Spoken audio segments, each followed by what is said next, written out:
Well, good afternoon and welcome to Almost RV Perfect. My name is Dallas, and you may already know that I'm doing research on my own van build. Today's topic, a toilet in the van. Let's get to it.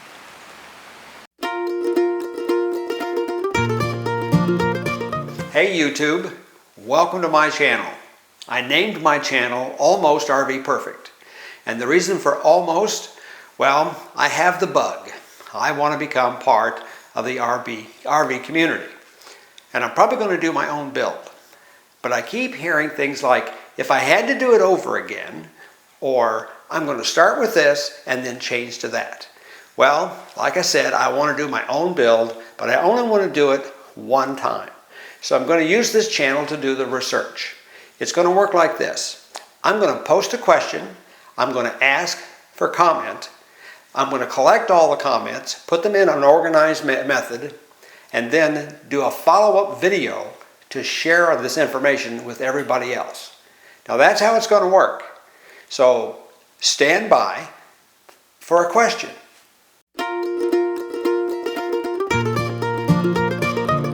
Here's the question, and I'm talking to folks who already have some experience with this subject.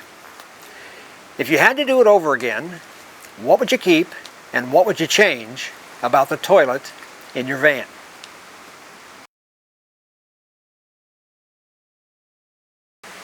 Everybody I know has to deal with toilet issues, and sometimes more than once a day while traveling. Putting a toilet in your van is certainly a personal choice. From the research I've done, the choices run from the minimalist, no toilet of any kind, to the ultra-convenient flush toilet that has a black tank to collect the waste. So here are some of your toilet options. You have three choices: no toilet, a dry toilet, or a wet toilet. For the traveling minimalist, no toilet in the van, that's because there are bathrooms everywhere in the United States. Every business has a bathroom that's available, particularly before dark. After dark, you may have to search the internet to see who is still open. Of course, for the traveling minimalist, they have no plan B. And if you travel often, emergency situations are going to come up. You need a plan B. You need a toilet in your van. If you're going to keep a dry toilet in your van, it's essential you do not mix the pee with the poo in the same container. That combination is called raw sewage, and you can't dump raw sewage just anywhere.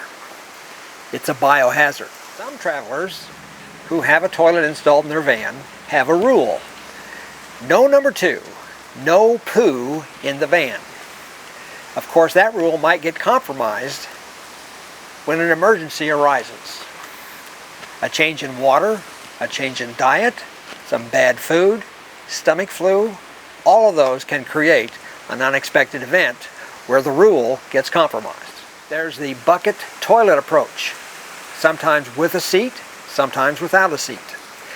As a seat, maybe it's a pool noodle that is split and put around the edge of the bucket, or sometimes there's a plastic seat that's been manufactured called a Luggable Loo. The Luggable Loo is a plastic seat designed to snap around the rim of a 5-gallon bucket.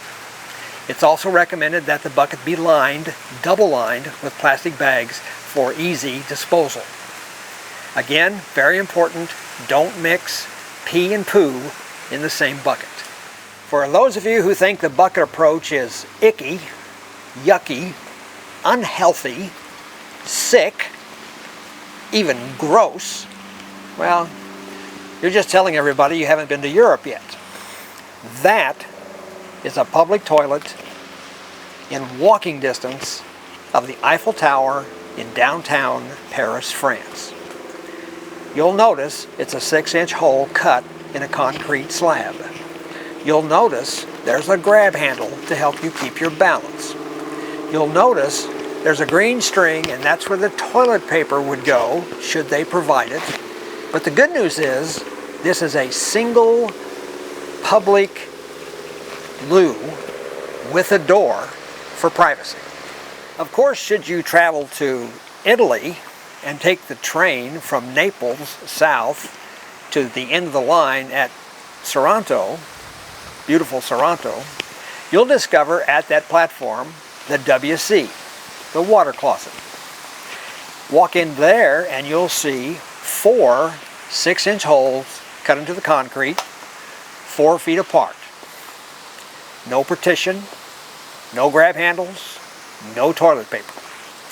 When I walked in there and discovered that, I didn't know whether to poop or go blind. Of course, if you travel to Asia, they have their own bathroom problems. So, having a bucket toilet with a seat that can hold your weight with disposable bags in the privacy of your own vehicle is a welcomed convenience. The bucket toilet is a waterless toilet, and it costs about $25 to assemble.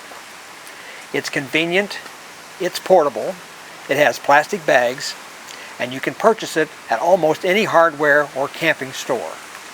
Peeing in the van. From a guy's perspective, a pee bottle is a handy, immediate, under control solution. Simply pick a bottle that's plastic with a watertight lid. The larger the opening, the easier, particularly in the dark. If you want to enhance the bottle, you can wrap the lid in glow-in-the-dark tape. Makes it much easier to find when you finish up. I don't know exactly how to present this next device, but it's just as appropriate for the female traveler. This device is called an FUD, a feminine urine device. Basically, it's designed so a woman can pee standing up. There's the Go Girl, the Wee Freedom, the She Wee, among others. There's a review in the description below of a woman traveler and her daughter on just how appropriate this device really is. I think it's a good idea. It looks uncommon, and it takes a little practice to master, I'm told. But once mastered, the female traveler has all the options as her male traveling companion. I think it's a good idea. I'm sort of a plan B guy anyway. I carry an extra roll of toilet paper because you never know what you're going to run into in a public bathroom. I think it'd be appropriate for me to buy one of these, stick it in the glove compartment just in case a friend of mine had an emergency situation. Moving on. Next is a waterless composting toilet. This is a single-seat toilet with a 2-stage separator. Remember, you don't want to mix pee and poo in the same bucket. Because of the separator, the diverter, everybody has to sit to use the composting toilet. The diverter directs the pee into a jug in the front of the unit. It directs the poo to a pail or a large collection place in the back of the unit, sometimes called a vault. The vault is filled with media. The media is an absorbent material like cat litter, hamster bedding, cocoa coir, peat moss, sawdust, or even sand. The media is poured over the poo after its immediate deposit to start the composting process. The media absorbs the moisture out of the poo and dries it out. The poo pail, when lined with a plastic bag, can be pulled and thrown in the trash. The pee bottle, before completely full, can be pulled and emptied where appropriate. The DIY composting toilet costs about $200 to build. Manufactured composting toilets cost anywhere from $700 to $1,000 depending upon the manufacturer.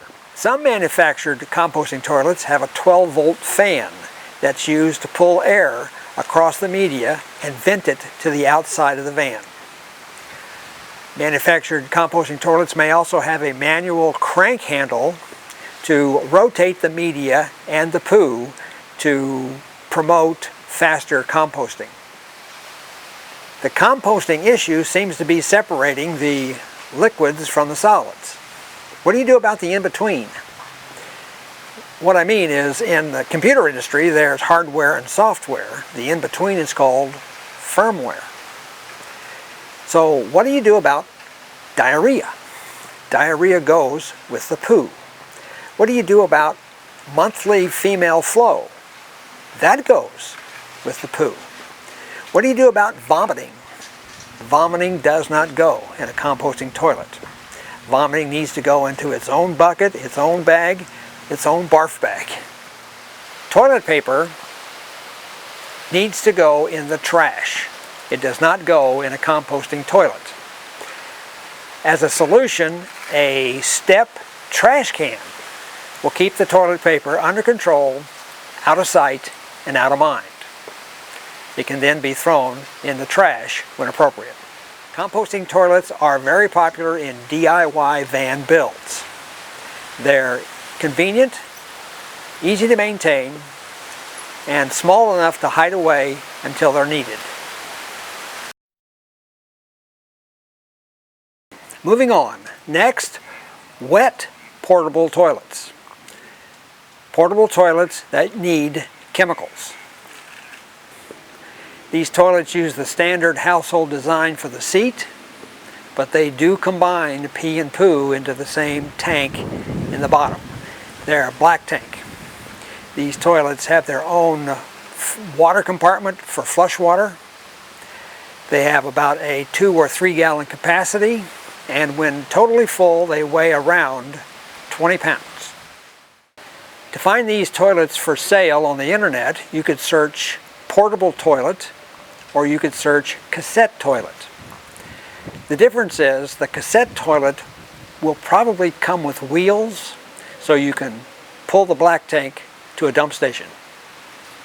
The portable chemical toilet has no wheels, so you literally have to carry the black tank to wherever you're going to dump it.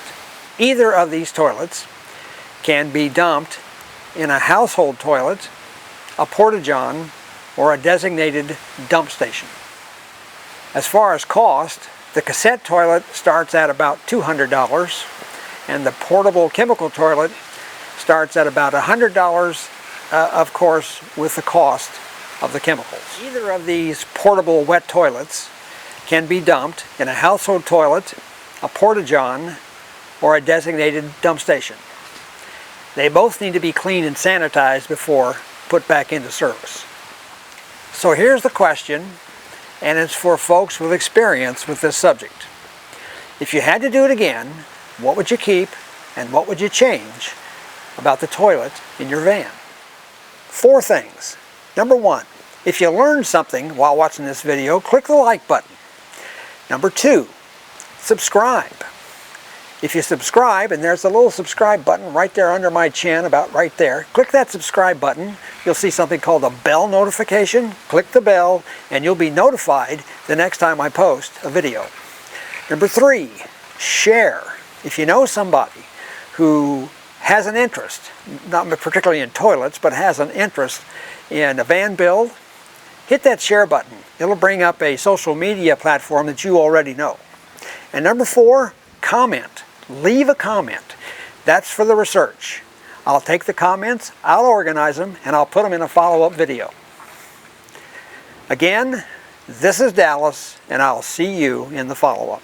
One more thing. If you're new to this channel, hit the like button. The reason? I've listed 20 videos on this subject in the description below. Some of them have timestamps so that you can slide across and easily get to the information I've already discovered. Enjoy.